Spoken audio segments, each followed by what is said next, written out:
Сәлем достар, бұл Киноәлем каналы. Махаббат ертегісі телехикаясының 75-76 бөлімдерін сіздерге баяндаймын. Ал сіздер менің каналыма тіркеліп, осы видеоны өз досыңызбен бөлісіңіз. Жанфиза мен Махир таудағы үйшікке келеді. Екеуі бірге кешкі ас дайындайды. Мұнда Салих Сареге сөз салмақ үшін екеуі бірге айналатын аттракционға отырады. Бірақ Саре биіктіктен қатты қорқады екен. Сөйтіп қатты қорққандығынан ол талып қалады. Ақырындап жерге түскен соң Саренің жүрегі айнып, Салихтың үстіне құсып жібереді. Жанфиза Махирге менің саған деген тосын сыйым бар дейді. Махир қорапты ашып қарайды. Оның ішінде кезінде Махирге әкесі алып берген көлікке ұқсас ойыншық болатын. Ол ойыншық көлікті Махир кішкентай кезінде жақсы көріп ойнайтын, бірақ оны жерге түсіріп алып сынып қалған болатын. Махирдің көзіне жас үйіріліп, көңілі босап жылап жібереді. Ол Жанфизаға тура сондай көлікті қайдан тапқансың, рахмет саған дейді. Махир Жанфизаға менің саған тосын сыйым бар деп сыйлық береді. Жанфиза сен маған сыйлық бердің ғой дейді.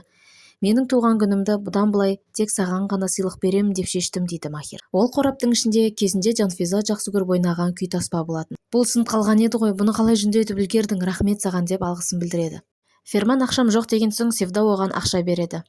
Ферман Севданы үйге әкеп тастайды. Мен үйге кірмеймін, әкем менің осындай екенімді ол білмейді дейді. Севда Ферманнан күдіктенеді де, мен бәрібір осының түбіне жетемін. Сен мені өтірік алдап жүргеніңді білемін, Ферман дейді. Ферман кетіп бара жатқан кезде алдынан бірер адам шығып, такси тоқтаңыз дейді. Жанфиза мен Махир ақыры бірге түн өткізеді. Жанфиза жүрегім біртүрлі болып жүр, екеуміздің бақытымызға көз тиіп кетпесе екен дейді. Дәл осы кезде Саваш Махир мен Жанфиза тоқтаған үйшіктің сыртында оларды аңдып отырады. Мұнда Эфсане, мына Ферман қайда жоғалып кетті, жаурап кетті, мына жер тым суық екен деп жамылып отырады. Бір кезде есікті тарсылдатады. Есіктің сыртында бір ер адам, қане есікті аш деп жұлқылап жатады. Эфсане қатты қорқып, бұл жерден кет, менің күйеуім бар, қане кет дедім саған деп қорқып тұрады. Ол адам есікті ұрып соғып ішке қарай кіріп алады. Эфсане, менің күйеуім келе жатыр, қазір полицияда келеді, қане бұл жерден кет дейді. Сөйтеді де Эфсане қорққаннан терезе жаққа шығып алып түсіп кетпекші болады. Ферман көлігіне отырған адамнан сен мені қайда алып бара жатырсың? Мына жерде жарық та жоқ, ештеңе жоқ, жолда жоқ қой дейді. Сол кезде ол адам қане қолыңда не бар, ақшаң бар, барлығын бер дейді. Ферман сол кезде Севда берген ақшаны, сағатын, жүзігіне дейін шешіп береді. Ол адам кетіп бара жатады. Бір кезде Эфсане оған қоңырау шалып қалады. Телефонды ала берісімен жаңағы ер адам сен неге қоңырау шалып жатырсың дейді де Ферманды пышақтап тастайды. Жанфиза түсінде Махирдің өліп қалғанын, оның табыттың ішінде жатқанын көріп, түсінен шошып оянады. Жанфиза тұра салып Махирге қоңырау шалады. Қайдасың, Махир дейді. Махир, мен Жанармай бекетіне барып келе жатырмын. Жолдан таңғы асқа ыстық нан алып келе жатырмын дейді. Жанфиза, мен жаман түс көрдім, қорқып тұрмын, тез келші дейді. Осы кезде Жанфизаның алдына Саваш келеді. Жанфиза, кеттік бұл жерден дейді. Сенің есің дұрыс па? Саваш, Жанфиза, сен ештеңені де білмейсің. Мен сені кішкентай күнімнен бері сүйемін. Сен енді мендік боласың, қане бұл жерден кеттік дейді. Саваш Жанфизаның телефонын тартып алады. Бірақ Жанфиза сағатын алып үлгереді. Жіберіңдер мені, қайда алып бара жатырсыңдар? Саваш, сенің есің дұрыс емес. Мен сені әкеме айтамын. Қазір Махир де келеді, сенің сазайыңды береді дейді. Кішкенеден соң Махир де келеді. Ішке кірген соң ол жерде Жанфизаның жоқ екенін байқайда не болып жатыр дейді. Оған қоңырау шалады, бірақ телефоны сөндірулі болады. Сөйтіп ол үйдің ішін тінтіп шығып сағаттың жоқ екенін біледі. Демек сағатты алып кеткен ғой дейді. Махир Жанфизаның сағатына жалғанған карта арқылы оны іздеп барады. Мавиш Күршет мырзаға Саваштың айтқан сөздерін жеткізеді. Саваш Рашидке сіз Махир екеуіңіз сыбайлас екеніңізді айтып беріпті. Оның есесіне маған Жанфизаны бер деп айтқан екен дейді. Сол кезде Күршет ашуланып, қайдағыны айтып тұрсың? Жанфизаның күйеуі бар ғой, бұл баланың есі ауысқан ба дейді. Күршет дереу Савашқа қоңырау шалады, бірақ ол қоңырау жауап бермейді. Асаф мырзаға ауруханадан қоңырау шалып, Ферманның пышақтап кеткенін айтады. Бұны естіп Афет ханым мен Гүлизар қорыққандарынан жылап жібереді. Саваш Жанфизаны жұлқылап орманның ішіндегі бір үйге алып келеді. Оның ішінде Рашид мырза отырады. Рашидті көре салып, мені мынаның алдына неге алып келдің дейді. Бұл уақытта Күршет дереу көлігіне отырып жолға түскен болатын. Махирге қоңырау шалады, бірақ Махирдің телефоны сөндірулі болады. Күршет мырзаның үйіне полицейлер баса көктеп кіріп келеді. Сөйтіп үйдің барлығын тінте бастайды. Жанфиза ашуланып Рашидке сен менен не қылайсың дейді. Сенен маған ештеңе қажеті жоқ, бірақ мен саған қымбат деген екі жанмен есептесуім керек дейді. Махир сені өз әкесіндей көрді, ал сен оңбаған екенсің дейді.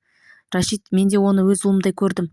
Махир менің бұл өмірде ең жек көретін адаммен бірге сыбайлас болып менің ту сыртымнан пышақ соқты дейді. Сен уайымдама, мен саған ешқандай зиян келтірмеймін дейді. Махир ол жерге келеді, сыртта тұрған күзетшілерді атып өлтіріп ішке қарай кіреді. Барлығы да оған қаруын кезейді. Жарайды, қаруымды түсіремін, Жанфизаны жіберіңдер дейді. Махир Савашқа ашулы көзбен қарап, Алла жазаңды берсін сенің дейді. Рашид Махирге мен сені ұлымдай көретінімді білесің дейді. Ал Махир болса, ал мен сені жек көремін дейді. Осыншама жыл қасымызда жүрдің, үстелімізде отырып асымызды ішіп, маған өтірік ағалық таныттың, сөйтіп әкемді өлтірдің де өтірік менің ең жақын адамыма айналдың. Сен нағыз барып тұрған итсің дейді. Ал сен болсаң, мен ең жек көретін Күршатпен бірігіп, онымен сыбайлас болып, менің көзімді құртпақ болдым. Сол сен айтып тұрған Күршат сенен жақсы. Білесің бе, ол өзінің істегеніне өкініп, өзінің жазасын тартуға келісіп отыр дейді. Рашид, тыңда Махир, менің саған бір ұсынысым бар дейді. Рашид Махирге, сенің өмірінде Күршат та Селим де болмайды. Қазір осы жерден әйелің Жанфизаны аласың да кетесің. Бірақ шартым, қазір Күршаттың үйін есірткіге қарсы полицейлер үйін тінтіп жатыр дейді. Олар ол жерден наркотиктарды іздеп тапты дейді. Менің саған қояр шартым, Махир, сен менің артымды тазалайсың дейді. Бұл істе қандай да бір қателік кеткен деп мені ақтап шығасың дейді. Сенің әкең менің досым еді. Бірақ мен сенің әкеңді өлтіру туралы бұйрық беруге мәжбүр болдым. Мен оның біраз істерін білген едім. Оған қарсылық танытсам да, ол тоқтаған жоқ. Мен оны өлтіруге бұйрық бердім. Бірақ оның өлімі менің де жүрегімді ауыртты дейді. Осы кезде Махир ашуланып кетеді. Қаншыр, қатыгез, сенің сазайыңды беремін дейді.